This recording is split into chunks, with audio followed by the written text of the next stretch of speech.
اور ستھرا کرتے. تو گویا یہاں سے پتہ چلا کہ قرآن مجید کی تلاوت کرنے سے دل پاک ہوتے ہیں، دلوں کے اندر طہارت آتی ہے.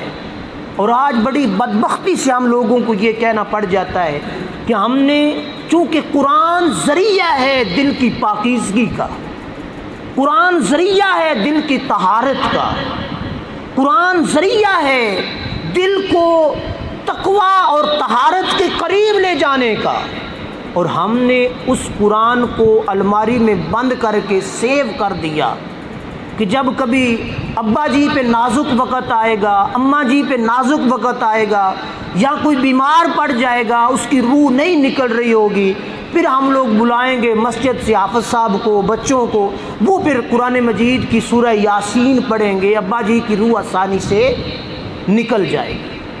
یا پھر کبھی مصیبت آ گئی، تکلیف آ گئی، تو پھر ہم محلے کے کچھ لوگوں کو یا عورتوں کو جمع کریں گے، گھر میں سورۃ یاسین پڑھا لیں گے.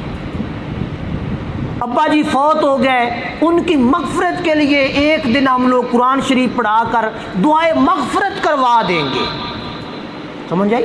قرآن صرف اس لیے ہم نے دنیا میں رہتے ہوئے اپنے دلوں سے قرآن کو دور کر دیا، اسی وجہ سے آج ہمارے دلوں کے اندر عداوتیں ہیں، نفرتیں ہیں، قدورتیں ہیں.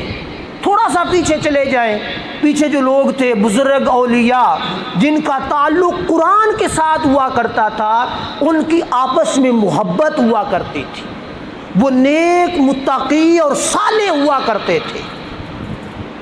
ہر دور میں ہم اپنے بزرگوں کو دیکھیں، وہ اپنے بزرگوں کو دیکھیں، پیچھے چلتے چلے جائیں، نیکیاں ہی نیکیاں ہوا کرتی تھی. انسانی ہمدردی، انسانی اخلاص اور محبت ہر انسان کے دل میں کوٹ کوٹ کر بھرا ہوا تھا.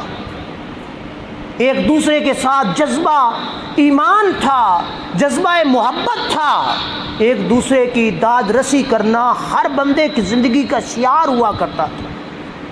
آج نہیں ہے. اس کی وجہ قرآن سے اور صحب قرآن سے، دین سے، ایمان اور اسلام سے ہم لوگوں نے تعلق کو توڑ لیا، تو ہمارے دلوں کے اندر